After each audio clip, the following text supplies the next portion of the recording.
What's up, guys? Welcome to the Sports 2.0 show. I am your host of today's show, Tanner Kern. I'm joined by our horse racing experts here, Alex Dudley and Ace. How you guys doing? Great, thank you. Pretty Hoping good. to find some winners. Yeah, I mean, hopefully we pick out some winners. We had a good show 2 weeks ago. We weren't on last week, unfortunately. But so this will be probably the new time for the show. Fridays, get you guys ready for all the races coming this weekend. So we're going to start with a recap of last weekend, a big event from Royal Ascot. Wesley Ward, bit of a tussle he's in right now. So I'm going to toss it over to Alex. You can give us a little background on that, and then we'll get your opinions on it. Yeah, so Wesley Ward actually had the favourite in the Commonwealth Cup at Royal Ascot last week. The situation kind of it's at the end of the race where it's a showdown between Campanelle and Dragon Symbol. Dragon Symbol starts drifting slightly across the pitch, across the field, which then forces Campanelle to drift as well. And in the end, Dragon Symbol won by half a length, I think it was in the end. And then it went to a steward's inquiry at the end, and then the decision was reversed, which it's a rare thing for that to happen in the UK. Wesley Ward even alluded to that in his interview after the race. So Campanelle was given the win, which gave obviously Wesley Ward his one and only winner at Royal Ascot last week, which is a rarity because he normally has a few more than that. But now the connections for Dragon Symbol actually said they're going to appeal the decision again, so it could be reversed again. I don't know if it will, because I think the decision now is probably final. Also, another American kind of side note, Brendan Walsh had Extravagant Kid that won in the King's Stands at Ascot as well last week. That's staying in the UK for the next month or so because it's going to run in the Darley July Cup. He comes up against Oxted, which is the horse that beat him at Ascot, along with Dream of Dreams, who won the Diamond Jubilee and will be going to the Breeders' Cup in November. Awesome. So, Ace, when you saw the situation with Wesley Ward, what did you think? I thought in America they would be bringing that down in about 3 seconds. But in the UK, it took about 15 minutes for the final decision to be made. And I'm sitting there going to myself, Campanelle got forced out or in 8 paths. And I'm sitting there going to I understand that in the UK, and there was earlier races in the Royal Ascot card where, in all honesty, some pretty brutal bumping and some pretty brutal cutoffs that everything stayed up and everything was on the up and up. But I was very happy to see it. Campanelle was 5-1 over here in the US, and I know a lot of people who had some good money on it, so was happy with the outcome. There you go. So we're going to transition into this weekend's races, some of the big ones we're going to highlight. We're going to start with Mother Goose over in Belmont Park, New York. It's a nice race, dirt track, 1.1 1/16 miles, 8.5 furlongs. Ace, talk to me a little bit about this race. What are you looking for? So only 5 horses, but this is a very, very talented field of 5 horses. You've got Flavian Pratt chipping in from Santa Anita on the 1-1 favorite, Always Karina. And I absolutely love this horse. I know Claire Eyre is in here. I know she was a filly earlier in the year that was superb and actually didn't do too poorly in the Kentucky Oaks, but I'm all in on the undefeated filly. Only 2 races under her belt. Always Karina. What do you think, Alex? I do agree with you about Always Karina. She could potentially be a star. Obviously, there's no stars in this race because we've got no Malathat or search results. So we are lacking in that star power for this race. But Always Karina has the ability. She's just a bit too short for me. Like, I think she's possibly going to win it, but at the odds that she's at, I'm not going to be backing her to win this. I don't know who I'd prefer. Maybe Make Mischief. I don't know. But she was third in the Acorn last time out, and maybe no search results might help her. And maybe this is one of those races where you look at Always Karina and probably a Claire Eyre or a Make Mischief, and you take a stand and you say, I'm going to Quinella this, I'm going to Exacta Box this, and I'm just going to be happy with 2 or 3 to 1 on my money because there's 2 horses in this field, and I'll be brutalizing both of their names, but Zagel and Iliogami, they have no chance. They have no chance to win this race. There would have to be a massive downpour at Belmont. There would have to be sloppy track. These horses have no chance against these other three. No chance. Wow, that's It's a a bold claim. bold statement from Ace. What do you think about that, Alex? Do you think that's true? I mean, there's certain class in this field, and the thing that goes against always Corinne for me is she's come up against graded horses who have performed in graded races, and she's just very, very short. The two that you mentioned, they should have no chance, but it's a field of 5 runners, so you don't know, do you? You never know. That's why we love this sport.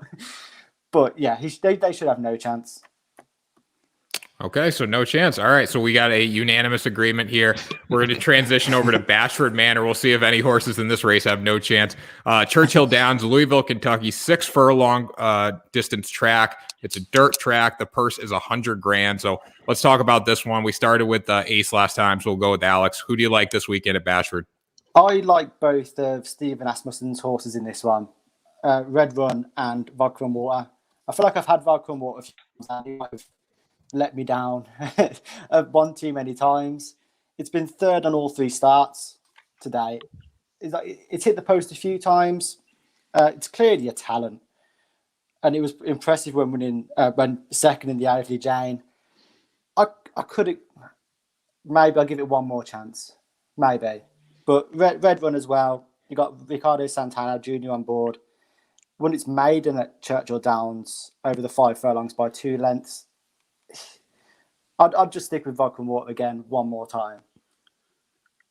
So I'm going to go with your other Asmussen horse. I'm going to take Red Run. Churchill Downs 6 furlongs is all about who can get to the front and who is accustomed to the track. I'll take Red Run at 7-2. He broke his maiden over the track. This is a really tough race of just 2-year-olds. They're very lightly raced. Most of them haven't run 6 furlongs. They've been running 4.5 and 5. But I like the Asmussen Santana connection 7-2. I'm with Red Run. But at least we agree that one of them is going to win. This is a tough race. If you like a long shot in this race, I wouldn't blame anyone on taking them. But Churchill Downs has been super speed heavy lately. Whoever's in front going into the first turn usually ends up first or second. The track is very much playing towards speed. Now, if you guys had to pick one upset horse in this race, who would it be?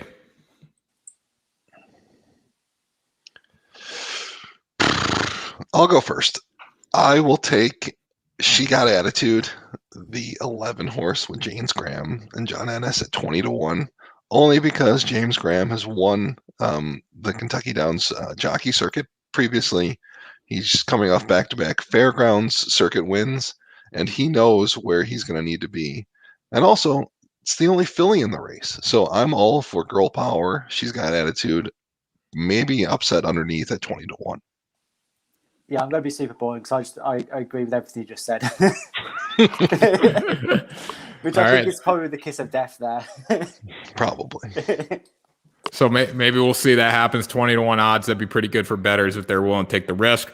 We're going to stay at Churchill Downs. Got a big weekend of racing. Stephen Foster, 9 furlong race, dirt track again, obviously, because we're still at Churchill Downs. What do you guys think of this race? It is a longer race. Now you got different horses, obviously, but is speed going to play into this one as well? So the interesting thing about the longer distances at Churchill is speed hasn't been playing such a big factor. So as you mentioned, we're going a little bit longer, over a mile. I'm sorry.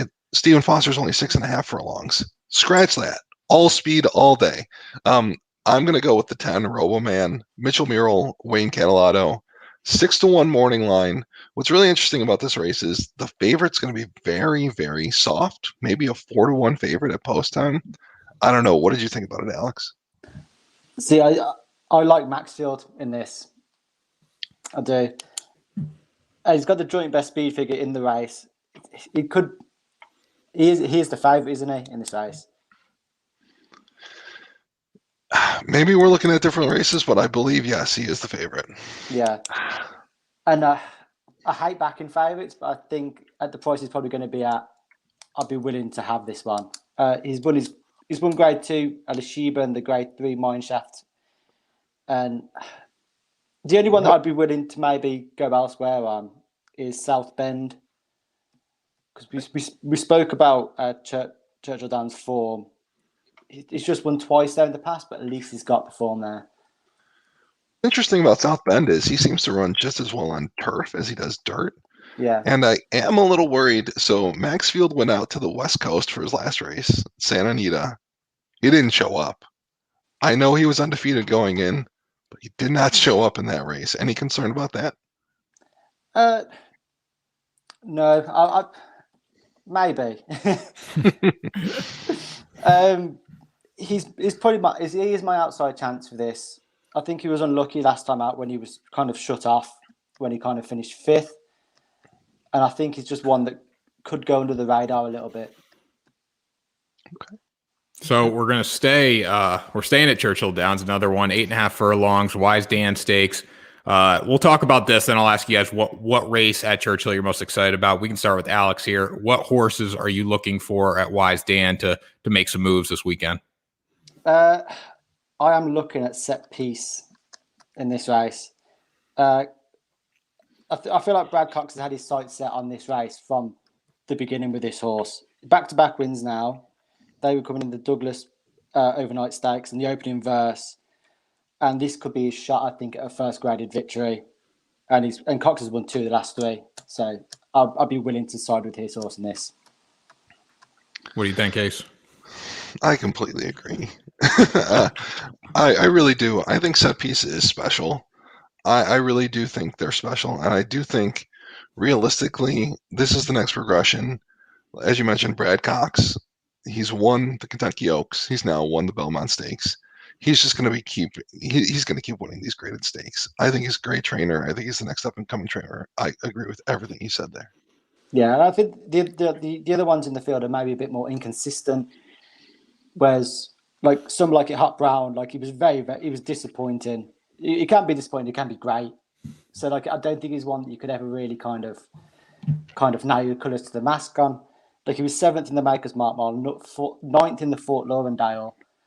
Ryder Comet is the other one that I got written down, but I think this is a tougher assignment for him.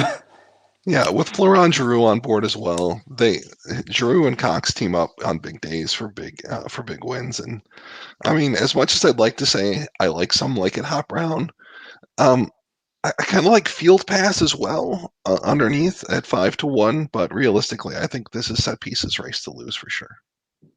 Totally agree.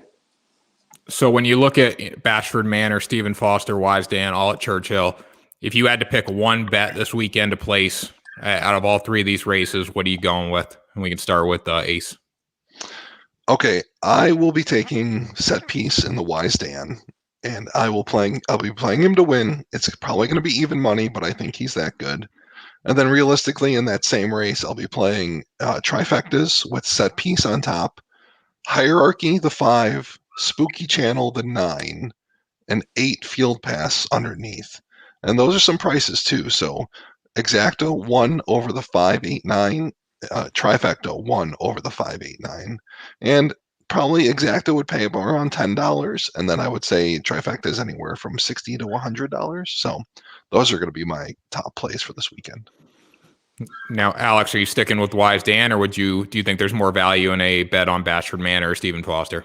No, I totally agree with what Ace is saying, but I'm going to say I think the best bet of the weekend is the horse that we both agreed on as well, always Karina in the Mother Goose, because she could be a potential superstar. We don't know yet. We're going to find out more about her this weekend. She could be anything. She could be amazing. It's very similar to Set Piece, really. Look, there's questions coming into the race, and we're gonna have all the answers at the end of it. But I feel like she's gonna storm it. Yes, sir. So, final race of the weekend that we're going to talk about, the Ohio Derby. Thistledown Racecourse. Got a little tongue-tied there. Thistledown Racecourse. First race was in 1876. 9 furlong track, dirt surface. What do you guys think of this one? Is this one going to be exciting? We'll start with Ace. It's going to be exciting because I have no idea who's going to win this race. This is a race of 3-year-olds who some made it to the Derby. Some obviously won some stakes races earlier this year. But this is a complete toss-up when it comes to who's going to be the favorite, who are people going to land on. I am actually going to go for. I don't want to say it's a big upset, but I like Jersey Joe Bravo coming into Thistle Downs for Mike Stidham on Proxy the 9. Alex, I'd really like to get your thoughts on this race. See, I actually kind of have a loyalty to this race to King Fury because I feel like I've stuck with him the whole way through the season. I feel like a lot of people have. I was so disappointed when he didn't go for the Kentucky Derby, and I can't look past his Lexington form. Like, that was an outstanding run from going 10 lengths off the pace to winning by 2 3/4 lengths. He's got the extra recovery time as well, or more recovery time than anybody else in this race. Like, he's been given months off. Yeah, and I feel like Kenneth McPeak is going to target a lot of big races with this horse in the second half of the year, which it could end up at the Breeders' Cup, but I feel like he's going to land a Grade 1 after this. I think this is just a stepping stone for him. The one that does interest me is Masquerade. I probably said that completely wrong. No, I think you aced it. This is his stakes debut, but he's impressed since his 3 stakes defeats to start his career. It's interesting form to bring in, and he has a speed figure of 97. I'll be interested by him, but I think King Fury is my pick for this. Okay, there you have it. The horse racing team has spoken. So, guys, one last question for you. Out of all the races we talked about, Mother Goose, Bashford Manor, Stephen Foster, Wise Dan, Ohio Derby, I know you guys are going to watch all of these because that's who you love horse racing, obviously. But if you only could watch one this weekend, what's it going to be and why? We'll go with Alex. I would probably say the Wise Dan is probably my pick for the best race. I think it's a bit similar to when we talked about my pick for the weekend. Always Karina. I feel like you could see a star in this race, like a star. I think a star could be born in set piece, and it's one of the best bets of the weekend as well. And if it goes the way that me and Ace both think it's going to go, it's going to be like a memorable watch. The Ohio Derby is also going to be fun though. Yeah, I'm going to go with the Ohio Derby only because we know who the best 3-year-olds in the country are. We know Essential Quality is special. We know Hot Rod Charlie is special, and some other horses. If someone comes out of this race and wins by 5 to 7 lengths in an impressive time, we're going to have a really fun summer of 3-year-old racing with all the big stakes races at Saratoga, Del Mar, etc. It's going to be great to look forward to, and I'm really looking for someone to challenge Essential Quality as the best 3-year-old male for the year. There you go, guys. So that does it for our show today. Make sure you watch all these races. They're going to be awesome. And then check back next week with us on Friday morning. We'll be breaking down all the races, what happened this weekend.